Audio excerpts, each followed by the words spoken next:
thermal expansion in the metals. If we heat the metal, what happen is their molecule oscillation energy will increase. If oscillation energy is increasing, it means what happen effectively, length of metal will increase. And reverse is also true.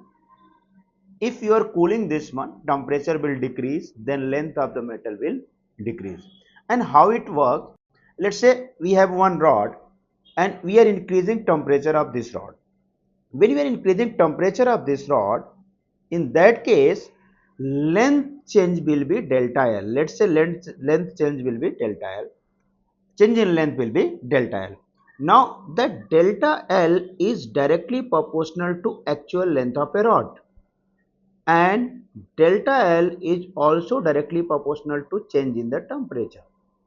Now if I combine these two things, I will get delta L directly proportional to L into delta T. Now if I remove proportionality, I'll get delta L is equal to alpha L delta T, where alpha is coefficient of linear expansion. Coefficient of linear expansion.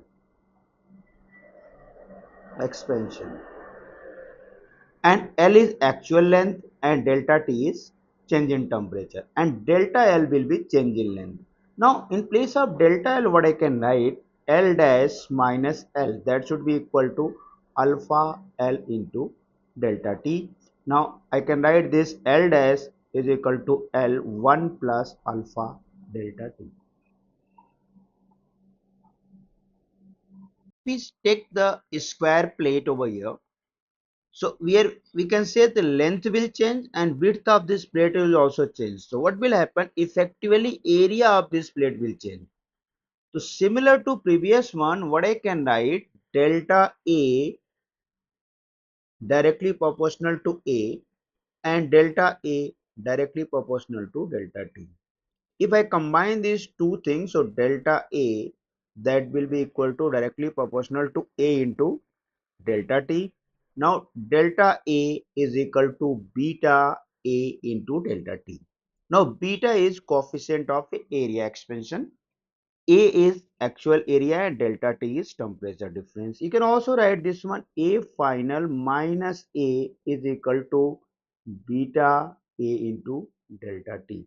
Now A final is equal to A1 plus beta delta T, and where beta is coefficient of area expansion. Right. Same thing directly we can write for volume expansion, delta V is equal to V into gamma into delta T. V initial volume, lambda at gamma, that is volume expansion coefficient, and delta T is temperature difference, and delta V is change in volume. Same formula we can write, V final is equal to V1 plus gamma delta T. Now we got three formula. L is equal to L1 plus alpha delta T. This is for linear expansion. For area expansion, A dash is equal to A1 plus beta delta T. And for volume expansion, we got V dash is equal to V1 plus gamma delta T. Now alpha, beta, gamma, this is alpha, this one is beta, this one is gamma. These are the coefficient of linear expansion. This one is area expansion and this one is volume expansion. So there is a relation between alpha and beta and gamma. That relation is 1 is to 2 is to 3. The simple relation, in area length come twice, we can say in volume that length come thrice. So that's why this relation is 1 is to 2 is to 3. Now if we connect one rod and we placed one rod between two surfaces, these two surfaces are fixed and we are placing one rod in between these two, and if I increase temperature of this rod will try to change its length, it will try to increase its length. So force will be in forward direction like this one. Now when force will be away from the center, some stress will develop towards center, and opposite of that one, if you are cooling the rod, then force will be the opposite of that. So if I try to increase temperature, force due to rod will be away like this one, and stress developed due to this force. And if you are cooling the rod, in that case uh, force will be towards that one and net force will be the away from that. So because of that one, some stress will be developed, and value of that stress we can write force divided by area, that is stress, is equal to Young's modulus into strain, that is delta L by L. And we know from previous formula delta L is equal to alpha L into delta T. So if I substitute this value, R and L get cancels, we'll get F by A, that will be equal to Young modulus alpha into delta T. So if you have to find out stress will be Young modulus alpha delta T. In case we need to find out force will be equal to Young modulus alpha delta T into A. So this is thermal stress. First one is thermal stress, and this one is a force due to that thermal stress. Now we know time period of any simple pendulum T is equal to 2 pi under root L by G. This is time period. If we increase temperature, what will happen? If that is metallic, that pendulum is metallic one, like length of that one is like rod, metal rod. In that case, that length will increase. So we can write T dash is equal to 2 pi into L dash divided by G. This is what I can write. L dash will be equal to L dash will be equal to 2 pi. This one is L 1 plus alpha delta T divided by G. So if I find out this T dash, so T dash will be equal to T dash will be equal to 2 pi under root L by G plus,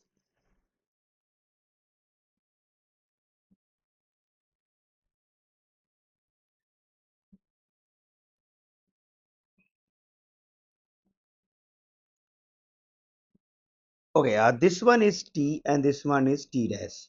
So if I divide equation number 2 by equation number 1, I'll get T dash by T, that will be equal to under root L plus L1 plus alpha into delta T. This will be the divided. Now we can write this one T dash is equal to L, and L will also get cancelled. So I write equation number 2 by equation number 1. I'll get T dash by T is equal to 1 plus alpha delta T and power 1 by 2. So simply what I can write, T dash is equal to T 1 plus 1 by 2 alpha delta T. Now I can write T dash minus T dash minus T, that should be equal to 1 by 2 alpha T into delta T. And if I have to find out T dash minus T divided by T is equal to 1 by 2 alpha delta T. And in case I need to find out percentage, so I'll multiply by 100 over here and I multiply by 100 over here. So percentage loss in time, if you are increasing temperature, we use this formula. So if I have to find out percentage loss in time, in that case 1 by 2 alpha and delta T multiply by 100. This formula will give you percentage loss in time. Now let's solve some numerical based on that. If you see this numerical, we have one aluminum chips and there is a hole in the diameter of 2 mm horizontal and mounted on the stand onto this one. Means there is a one aluminum plate, and on this plate there is a one hole and diameter of this hole is 2 mm. So diameter of this one is how much? 2 meter, not 2 mm, 2 meter. And we have one solid sphere on the top of that one, but diameter of this solid sphere is not 2, that is 2.004 meter. So if you see what is the difference, difference is 0.004 centimeter. So this sphere will not fall. What they are asking, how much temperature we should raise so that this sphere will pass through this aluminum hole. In that case, what we can do, and initial temperature is given 25 degrees Celsius. and they are asking what is the final temperature. So iron sphere will fall down through the hole in the sea. The coefficient of linear expansion of aluminum is given this one, and for iron is given this. Now if we solve this one, so what will be final length of aluminum hole? We can write final diameter of aluminum hole, initial diameter plus 1 alpha into delta T.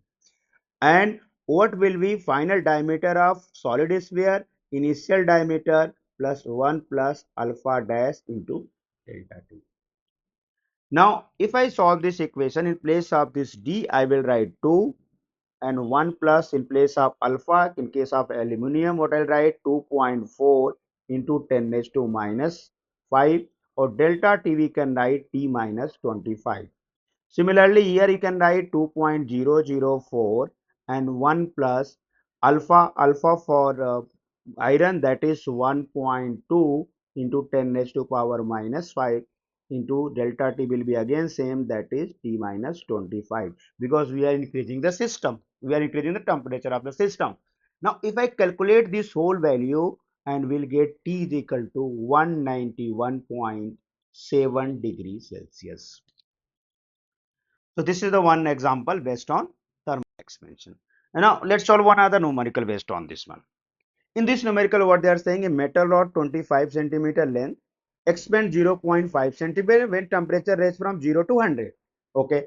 Another rod of B, different metal, length 40 centimeter, expand 0.04 centimeter for the same rise in temperature. If third rod C 50 centimeter length is made up piece of rod A and rod B, दोनों से मिला, and end expand 0.03 on heating 0 to 50 degrees Celsius. Find the length of each portion of composite rod. So total length of rod we know that is total length of rod, that is 50. So we can write L1 plus L2, that should be equal to 50. Equation 1. Now change in length of first rod, we can write alpha 1 L1 delta T, and change in length of second rod alpha 2 L2 delta T, that should be equal to total change, and total change we can say that is 50, and final change is final length how much? Total change 0.04, and one other length change is there, L1 dash plus L2 dash is 50.03, expand 03, combine A and B expand 0.03, it means that will be 0.03 centimeter. Now if I know value of alpha 1 and alpha 2, we already know delta T. So alpha 1 value we can calculate, alpha 1 is equal to delta L divided by L into delta T. Delta L first one is given 0.05 divided by 25 into 100, that is change in temperature. Alpha 2 we can calculate using same formula, delta L divided by L into delta T. In second case, delta L is given 0.04. You can see 0.04 is given here. It's a 0.04, and L value is given, that is 40 into 100. So from this one we can calculate alpha 1 and alpha 2. If we calculate alpha 1, that will be equal to 2 into 10 raised to power minus 5, and alpha 2 if we calculate, that will be equal to 10 raised to power minus 5. And delta T you already know, delta T is 50.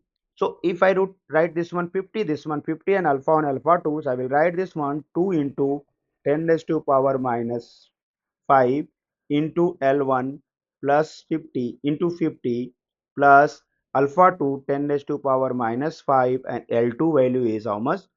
That is L2 I have to calculate, and delta T again 50, and that is 0.03.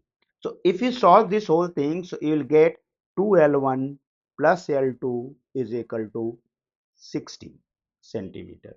Now I got two equation, and we have a two equation and two unknown. If I solve these two equation, I will get L1 is equal to 10 and L2 will be equal to 40 centimeter. So obviously this is 10 centimeter and second one is 40 centimeter. All right. Now one more question based on this one. In this question, what they are saying, what should be the length of steel and copper, so that length of steel rod is 5 centimeter longer than the copper rod, all the temperature, and coefficient of linear expansion of copper is given and steel is given, these two values. So at all the temperature, length difference remain equal. It means expansion, it does not depend on temperature. Expansion does not depend on temperature. It means change in length of a copper should be equal to change in length of a steel. It means alpha copper into L1 copper into delta T is equal to alpha steel into L2 into delta T. So from this one we can solve and we can find out, after putting value of this alpha cu and alpha steel. Alpha cu is how much? 1.7 into 10 raised to power minus 5, and L1 delta T is same, it get cancelled, and alpha steel is 1.1 into 10 raised to power minus 5 into L2. So after solving this one, I will get 1.7 times of L1 is equal to 1.1 times of L2. So this is one equation. Second equation, they are telling their difference always remain 5. It's a given. Their difference always remain 5. It means L1 minus L2, that will remain 5. So again I got, this is equation 1 and this is equation 2, and if I solve these two equation, I will get L1 is equal to 9.17 centimeter and L2 is equal to 14.17 centimeter. So after solving, we'll get L1 is equal to this one and L2 is equal to this.